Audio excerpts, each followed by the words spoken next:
जय आदिवासी, जय जोहार। तो स्वागत करते हैं आप सबका एक और नए वीडियो में।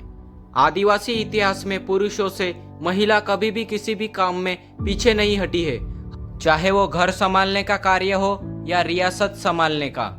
तो आज हम ऐसी ही महान क्रांतिकारी झलकारी बाई के बारे में जानने वाले हैं। लेकिन उससे पहले मैं आपसे विनती करना चाहता हूँ कि इस वीडियो को ज़्यादा से ज़्यादा शेयर करें, ताकि हर एक आदिवासियों को आदिवासी क्रांतिकारियों के बारे में बहुत सी जानकारी मिले, उनको अपने अधिकारों के बारे में, अपने कर्तव्य के बारे में जानी हो। तो चलिए बिना किसी देरी के साथ शुरू करते हैं। झलकारी बाई का जन्म 22 नवंबर 1830 को झांसी के पास के भोजला गांव के एक निर्धन कोली परिवार में हुआ था। झलकारी बाई के पिता का नाम सदोवर सिंह और माता का नाम जमुना देवी था। जब झलकारी बाई बहुत छोटी थी तब उनकी मां की मृत्यु हो गई थी और उसके पिता ने उन्हें एक लड़के की तरह पाला था। उन्हें घुड़सवारी और हथियारों का प्रयोग करने में प्रशिक्षित किया गया था।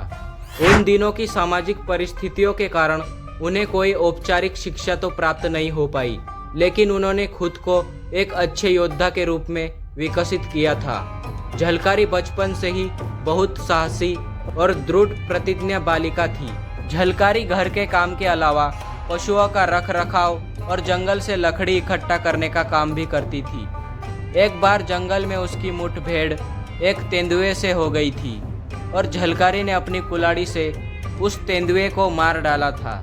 एक अन्य अवसर पर जब डकैतों के एक गिरोह ने गांव के एक व्यवसायी पर हमला किया, तब झलकारी ने अपनी बहादुरी से उन्हें पीछे हटने पर मजबूर कर दिया था। उसकी इस बहादुरी से खुश होकर गांव वालों ने उसका विवाह रानी लक्ष्मीबाई की सेना के एक सैनिक पूरन सिंह कोली से करवा दिया। पूरन भी बहुत बहादुर था और पूरी सेना उसकी बहादुरी का लोहा मानती थी। एक बार गौरी पूजा के अवसर पर झलकारी गांव की अन्य महिलाओं के साथ महारानी को सम्मान देने झांसी के किले में गई। वहां रानी लक्ष्मीबाई उन्हें देखकर अवाक रह गई, क्योंकि झलकारी बिल्कुल रानी लक्ष्मीबाई की तरह दिखती थी। अन्य औरतों से झलकारी की बहादुरी के किस्से सुनकर रानी लक्ष्मीबाई बहुत प्रभावित हुई। रानी ने झलकारी को दुर्गा सेना में शामिल करने का आदेश दिया। झलकारी ने यहाँ अन्य महिलाओं के साथ बंदूक चलाना, तोप चलाना और तलवारबाजी की प्रशिक्षण लिया।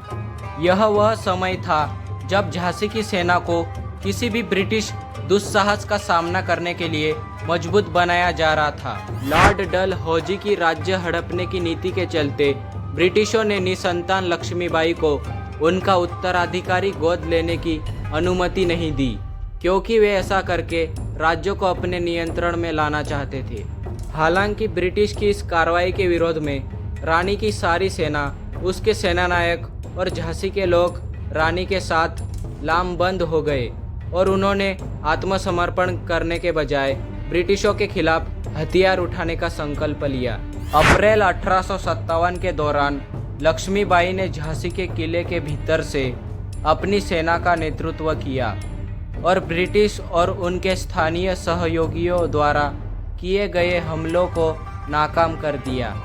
रानी के सेना नायकों में से एक दुलेराव ने उसे धोखा दिया और किले का एक संरक्षित द्वार ब्रिटिश सेना के लिए खोल दिया। जब किले का पतन निश्चित हो गया तो रानी के सेनापतियों और झलकारी बाई ने उन्हें कुछ सैनिकों के साथ किला छोड़कर भागने की सलाह दी। रानी अपने घोड़े पर बैठ अपने कुछ विश्वस्त सैनिकों के साथ झांसी से दूर निकल गई। झलकारी बाई का पति पूरन किले की रक्षा करते हुए शहीद हो गया, लेकिन झलकारी ने बजाय अपने पति की मृत्यु का शोक मनाए ब्रिटिशों को धोखा देने की एक नई योजना बनाई। झलकारी ने लक्ष्मीबाई की तरह कपड़े पहने और झांसी की सेना की कमान अपने हाथ में ले ली, जिसके बाद वह किले के बाहर निकल ब्रिटिश जनरल ह्यूग रोज के शिविर में उससे मिलने पहुंची। ब्रिटिश शिविर में पहुंचने पर उन्होंने चिल्लाकर कहा कि वे जनरल ह्यूग रोज से मिलना चाहती है। रोज और उसके सैनिक प्रसन्न थे कि न सिर्फ उन्होंने झांसी पर कब्जा कर लिया है, बल्कि जीवित रानी भी उनके कब्जे में है। जनरल ह्यूग रोज, जो उसे रानी ही समझ रहा था, ने झलकारी बाई से पूछा कि उसके साथ क्या किया जाना चाहिए, तो उसने दृढ़ता के साथ कहा, मुझे फांसी दो। जनरल ह्यूग रोज झलकारी का साहस और उसकी नेतृत्व क्षमता से बहुत प्रभावित हुआ और झलकारी बाई को रिहा कर दिया गया। इसके विपरीत कुछ इतिहासकार मानते हैं कि झलकारी इस युद्ध के दौरान वीरगति को प्राप्त हुई। एक बुंदेलखंड किंवदंती है कि झलकारी के इस उत्तर से जनरल ह्यूग रोज दंग रह गया और उसने कहा कि यदि भारत की 1% महिलाएं भी उसके जैसी हो जाए तो ब्रिटिशों को जल्द ही भारत छोड़ना होगा। तो आज के लिए बस इतना ही। उम्मीद करते हैं कि आपको झलकारी बाई की यह जानकारी पसंद आई होगी। धन्यवाद। दोस्तों, अगर हमारे बाप दादाओं का इतिहास जानना है तो वीडियो को लाइक करके चैनल को सब्सक्राइब कर लीजिए। तब तक के लिए मिलते हैं अगली वीडियो में। जय आदिवासी, जय जोहार।